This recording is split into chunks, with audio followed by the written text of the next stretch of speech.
E aí, mundo, como vocês estão? Espero que esteja todo mundo bem. No vídeo de hoje eu vou conversar com vocês sobre os livros que eu li no mês de agosto. Mês passado eu li 6 livros, teve brasileiro, francês, coreano, inglês. 2 deles eu amei muito, foram fenomenais. 2 eu gostei bastante e 2 não foram ruins, mas me decepcionaram, sabe? Também não foram lá tão bons assim. Um que pra mim foi um dos melhores, e acho que vai configurar aí nos melhores livros que eu li esse ano também, foi Nihonjin, do Oscar Nakazato. Esse aqui, inclusive, depois que eu li, eu assisti a pré-estreia da adaptação para os cinemas, que ficou muito bom também. É diferente do livro, mas eu amei os dois. Aqui no livro a gente tem a vida de 3 gerações de uma família japonesa, costurada à história da comunidade nipônica aqui no Brasil. Começa com o Hideo, que, juntamente com outros japoneses, deixa o Japão no início do século XX para vir ao Brasil com uma promessa de riqueza, de novas terras. Foi uma demanda do imperador, né, para que eles viessem ao Brasil para enriquecer rapidamente e depois voltassem ao Japão para contribuir com a economia do país. Mas chegando aqui, eles encontram somente uma terra de muito preconceito, muita dificuldade nas lavouras. Eles têm essa grande quebra de expectativas, né, percebem que é totalmente diferente do que eles estavam esperando. Tem logo de cara esse choque cultural e vão aos poucos se desiludindo dessa ideia de retornar ao Japão um dia. Nesse início, na primeira geração da família, a gente vê as dificuldades de se adaptar em uma terra nova, os preconceitos que eles sofriam e as tentativas de manter as tradições, mesmo em um país totalmente diferente, manter a sua cultura, resistir. Muita perseguição durante a Segunda Guerra Mundial, né? Afinal, o Brasil estava apoiando os Estados Unidos, que por sua vez estava contra o Japão. Então, os japoneses não podiam expressar sua cultura, sua religião, não podiam falar japonês. Isso acabou gerando muitas brigas internas também, né, entre os próprios japoneses. Partindo aí para uma próxima geração, o livro também fala muito de conflitos de identidade, porque os filhos do Hideo nasceram no Brasil, então eles são brasileiros, mas ao mesmo tempo eles também são japoneses. Eles tentam se orgulhar e seguir os costumes que o pai passou pra eles, mas ao mesmo tempo também buscam por um pertencimento. Tem esse desejo de fazer parte do Brasil e do país que eles nasceram. É um conflito interno de não se sentir parte de nenhuma pátria, mas se sentir parte das duas também ao mesmo tempo. A família aos poucos vai se expandindo e eles vão precisando buscar outras fontes de renda. Depois de um tempo eles se mudam para a cidade grande, né, que no caso é o bairro da Liberdade. Fala como os relacionamentos interraciais eram muito mal vistos pelas gerações mais antigas, né, que realmente vieram do Japão. Esse dilema de não querer se misturar com outras pessoas, outras culturas, por ter receio, mas ao mesmo tempo por sentir que sua cultura é superior. É um livro bem curto, mas a gente acompanha várias mini histórias de toda essa família, né? Cada personagem vai passar por alguma coisa diferente, enfrentar alguma coisa diferente. E o livro consegue ser profundo em todas essas mini histórias e deixar tudo de um jeito muito amarradinho. Eu acabei me apegando bastante a alguns personagens dessa família. Achei uma história muito bem feita, é belamente escrito.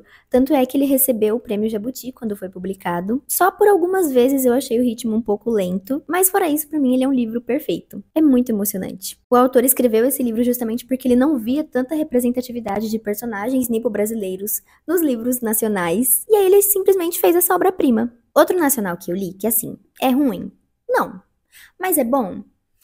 Também não, sabe? Bom é uma palavra forte. Foi Jantar Secreto, do Rafael Montes. Esse aqui era o último que faltava pra eu ler desse autor, que por mais que eu não goste muito, eu sigo insistindo. Quando ele lançar um livro novo, eu vou ler e fazer um ranking de todos os dele que eu li, todos tendo nota baixa. Essa história se passa ali pelos anos 2010, acho que principalmente em 2014, e a gente conhece 4 amigos que vieram de uma cidade pequena, assim, no interior do Paraná? Enfim, era do sul, e aí eles foram pro Rio de Janeiro pra estudar. Eles são amigos de infância, né, e aí cada um seguiu uma área diferente, um é médico, daí o outro é administrador, o outro é chefe de cozinha, o outro era da computação. Cada um em uma faculdade diferente, né, chegando no Rio de Janeiro com grandes sonhos, grandes expectativas, mas aos poucos eles vão se frustrando, né, percebendo que a vida não é um bolinho. Mesmo depois de formados, eles não conseguem atuar na área, não conseguem emprego, até que chega um momento crítico que eles descobrem que estão devendo mais de 25 mil reais para a imobiliária. Eles, sem saber, estavam há meses sem fazer o depósito do aluguel. Aí vira um babado, né? Porque eles precisam conseguir esse dinheiro muito rápido. Eles vão recorrer a meios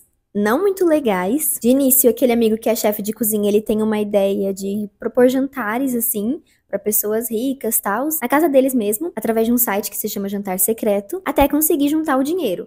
Só que o querido amigo, que é o Leitão, que é o personagem que mais dá ódio nessa história, ele decide fazer uma brincadeira e anuncia que vão ser jantares de carne humana. E cobra um preço absurdamente alto por esses jantares, tanto que em apenas um dia, assim, em algumas horas, já esgota e eles já recebem 30 mil de pessoas ricaças reservando um lugar nesse jantar de carne de gaivota. Eles ficam relutantes a princípio, mas é uma grana fácil, é uma grana rápida, é uma grana necessária. Eu acho um motivo muito infundado, gente. Assim, ai, tô precisando de 25 mil, será que eu pego emprestado com alguém? Com o banco ou será que eu vou matar pessoas? É extrapolado um pouquinho, mas ok, o autor ele quis ser um pouquinho ousado. Só que aí esses amigos eles acabam entrando em um buraco sem fundo, né? Porque eles vão se envolvendo cada vez mais em crimes de diversos tipos, até que eles estão completamente afundados nisso e já virou algo insustentável. Alguns comentários sobre o grupo de amigos. Primeiro, eu já morei junto com pessoas e eu não sei como eles aguentavam o leitão.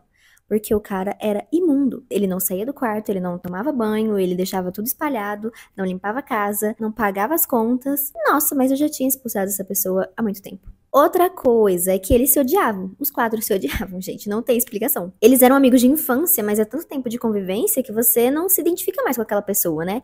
E isso, apesar de ser completamente estranho, porque imagina, você mora com 3 pessoas que você nem gosta, que na verdade você sente que deve gostar, né? Tem essa obrigação de gostar por serem seus amigos de infância, mas você já deixou de gostar daquela pessoa há muito tempo. Mas isso é bem comum, na verdade. E aí, quem narra essa história pra gente é o Theo, que é um dos 4 amigos, que é o que faz administração, ele trabalha em uma livraria, e ele conta essa história como se ele estivesse confessando. É babado. Esse livro faz a gente refletir sobre a nossa própria hipocrisia, né? Porque a gente acha um absurdo consumir carne humana, mas e os animais?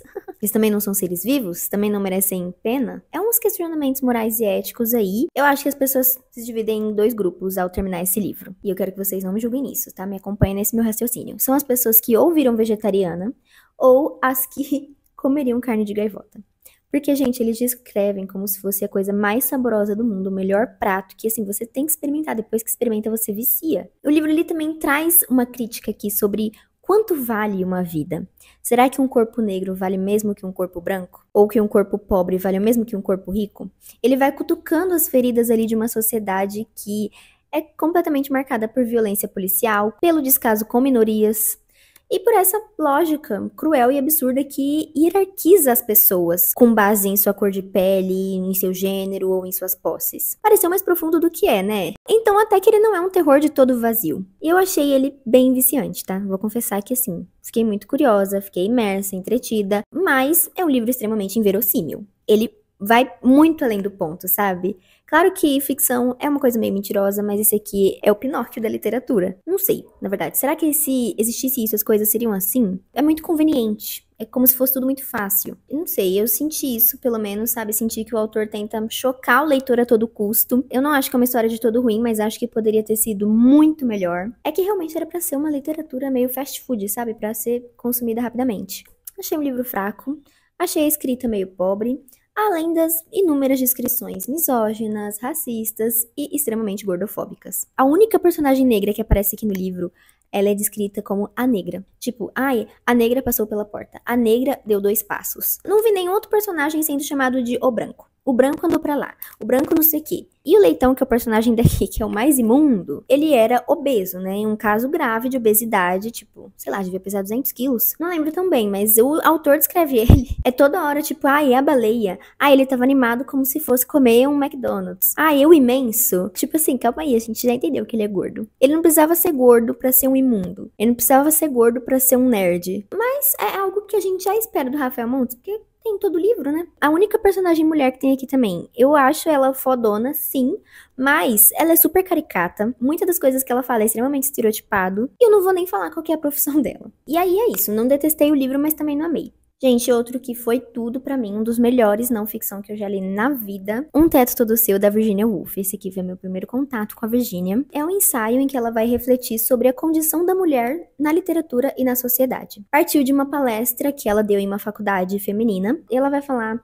de como a falta de oportunidades e de recursos materiais afetam diretamente a liberdade intelectual e a capacidade de criação da pessoa. A ideia principal é que, para uma mulher conseguir escrever ficção, ela precisa de dinheiro e de um teto todo seu. Ela cria uma personagem fictícia, que é a Mary Carmichael, ou Mary alguma coisa, qualquer sobrenome, né? Maria Silva, Maria Souza, Maria Miranda. É uma mulher que pode ser qualquer mulher. E de início ela tá passando um dia, assim, em uma faculdade masculina, e ela é impedida de entrar na biblioteca, ela é impedida de pisar no jardim, ela é impedida de entrar na capela, porque esses locais só podiam ser frequentados por homens e as mulheres só podiam ir se fossem convidadas por um homem. E aí depois ela vai para uma universidade feminina e ela vai fazer grandes comparações entre essas duas, né? Em como o prédio da universidade feminina é muito mais precário, demorou muito mais para ser construído, não é uma grande construção, assim. Até mesmo a alimentação nessas duas faculdades era totalmente diferente. Tipo, na faculdade masculina eles estavam bebendo vinho e na feminina estavam bebendo água. E essa personagem vai em uma biblioteca, né, procurar por livros escritos por mulheres desde o início dos séculos. E o que ela mais encontra é livros de homens falando sobre mulheres. Ela vai tirando muitas reflexões sobre isso,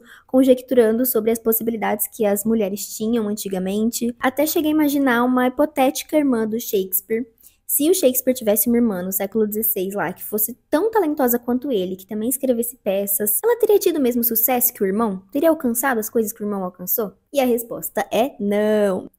A Virginia mostra aqui como o talento feminino foi minado ao longo da história. O talento é algo que se perde em meio a tarefas do dia a dia, responsabilidades domésticas ou limitações de gênero. O talento não vai encontrar uma referência, um estímulo, se não há acesso a conhecimento, a debates, a ideias. O talento não encontra espaço, se desvalorizam seus pensamentos, suas criações, se te privam de questionar e de ser criativa. O talento vem, mas ele precisa de um solo fértil para germinar. E se as condições do solo são hostis, como pobreza, discriminação ou falta de liberdade, mesmo o talento mais promissor pode ser desperdiçado. Muitos dizem que as mulheres não têm contribuições importantes, não deixaram legados ou têm livros, artes que foram relevantes. Mas se ela tinha que cuidar da casa, dos filhos, da comida, do marido, não podia estudar, não podia pensar, não podia sair de casa. E quando ainda conseguia produzir algo, o marido ia lá e roubava, né? Colocava a autoria como sendo dele. Como que ia ter uma obra do século XVI assinada por uma mulher? Foi só ali a partir do século XVII que houve uma mulher que conseguiu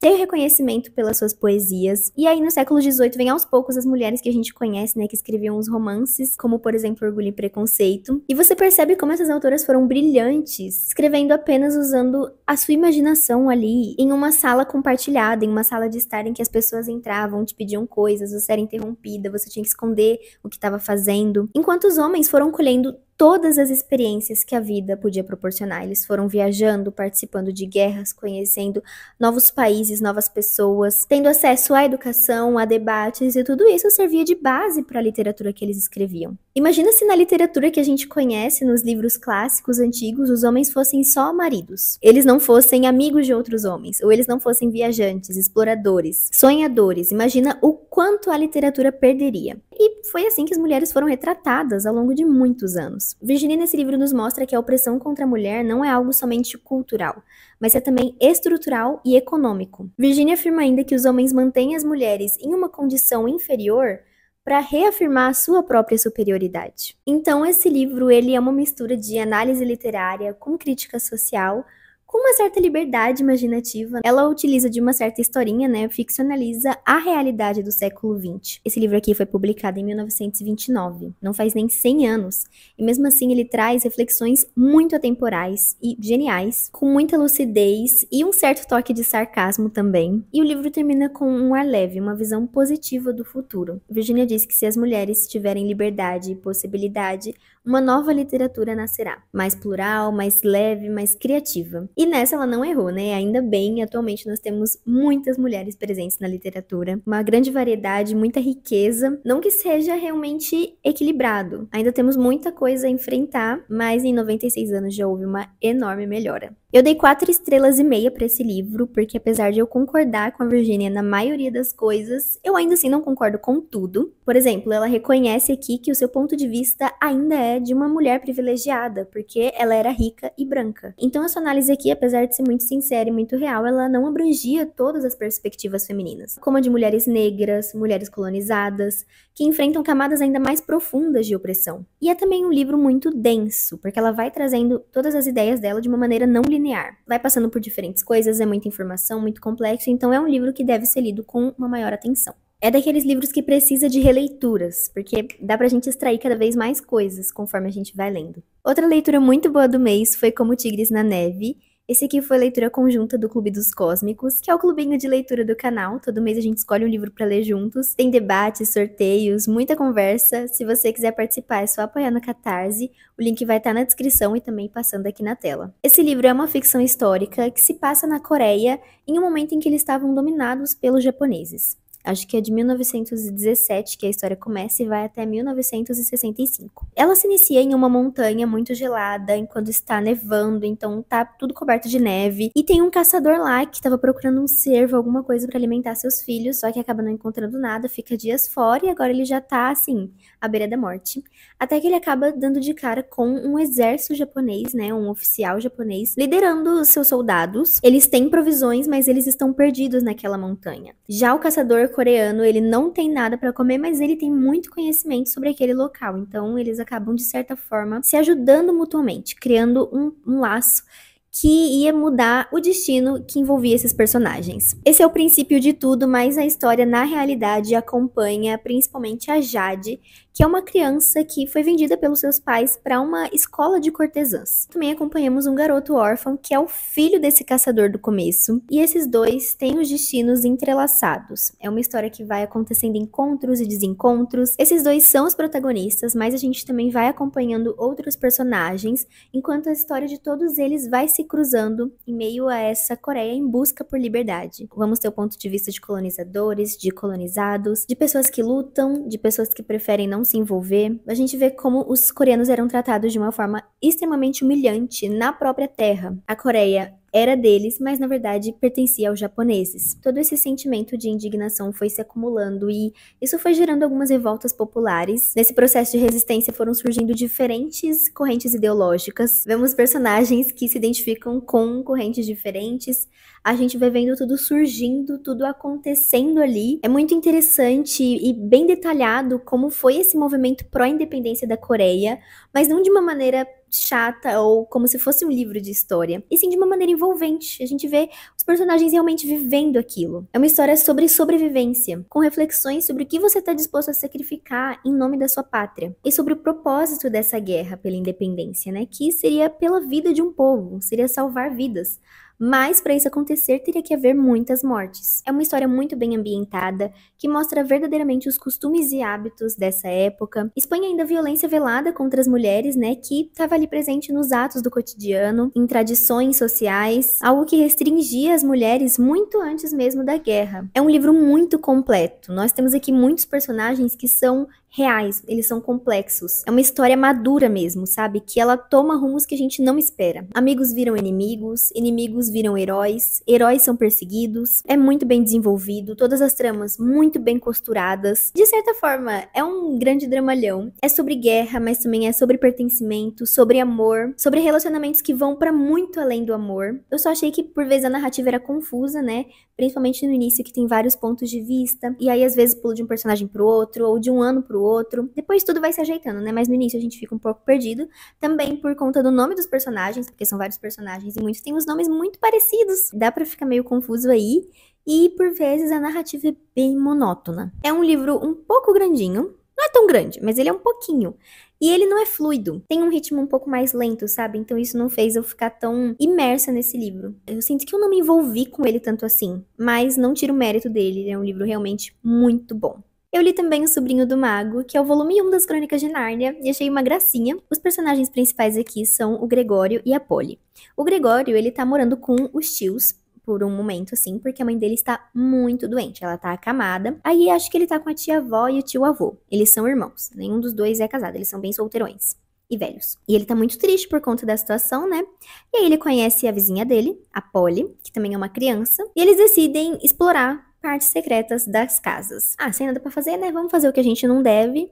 Mas, sem querer, eles acabam indo parar no escritório do tio dele, que é um velho bem esquisito, bem maluco, que ele acha que ele é um mago, é o último membro da família a ter magia no sangue, e aí ele faz a Polly e o Gregório de cobaias e manda eles dois pra um portal mágico, que na verdade é um local em que você pode ter acesso a vários mundos. É meio que uma floresta, assim, com vários lagos, e cada lago é um mundo diferente.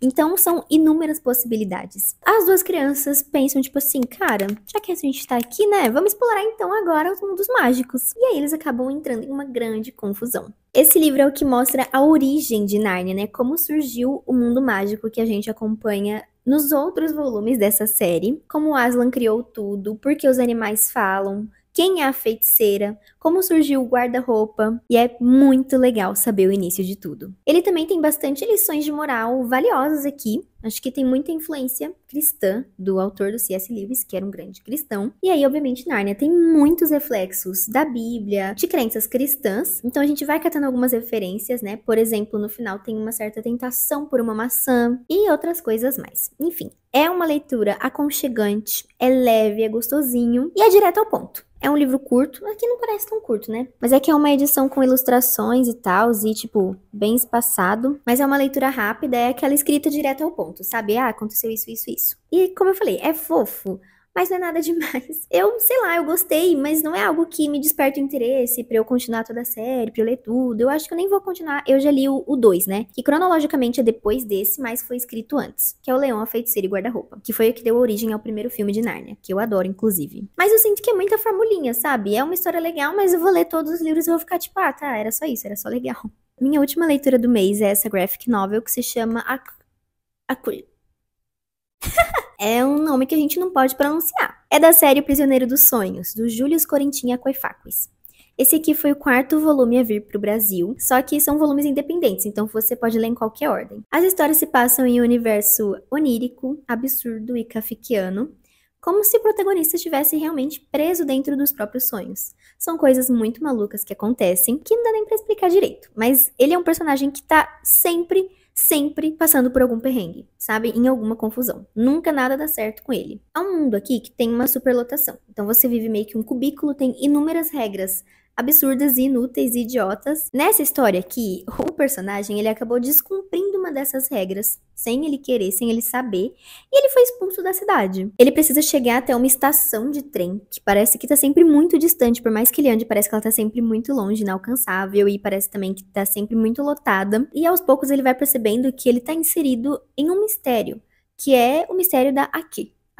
Ele precisa descobrir o que é isso. Ele parece que é uma peça fundamental nesse mistério. Gente, é uma história muito disruptiva, muito fora do comum. Ele usa metalinguagem de uma maneira muito interessante para explorar os limites da narrativa em quadrinhos. E o autor ironiza tudo. Ironiza o sistema, a burocracia extrema, ironiza a forma que o espaço, tanto o físico quanto o imaginário, é ocupado e controlado. O autor faz um belo uso do preto e branco no seu traço, com estruturas monumentais, espaços com muitas pessoas, muito detalhe. É muito bem feito, mas a história foi pra mim a mais fraca da série. Por enquanto eu li os 4 que temos aqui no Brasil e esse aqui, ele não tem a genialidade que os outros têm. Eu gostei desse, mas eu esperava bem mais. E é isso, gente. Essas foram as minhas 6 leituras do mês de agosto. Não se esqueçam de comentar aqui embaixo se vocês já leram algum desses livros, né? E a opinião de vocês. E também as leituras de vocês do mês passado. Quais vocês mais indicam. Espero muito que vocês tenham gostado do vídeo. Não se esqueçam de deixar o like, o hype, se inscrever. E se quiser também me acompanhar pelas outras redes sociais. O TikTok e o Instagram. O link pra cada uma vai estar aqui na descrição. E é isso. Até o próximo vídeo.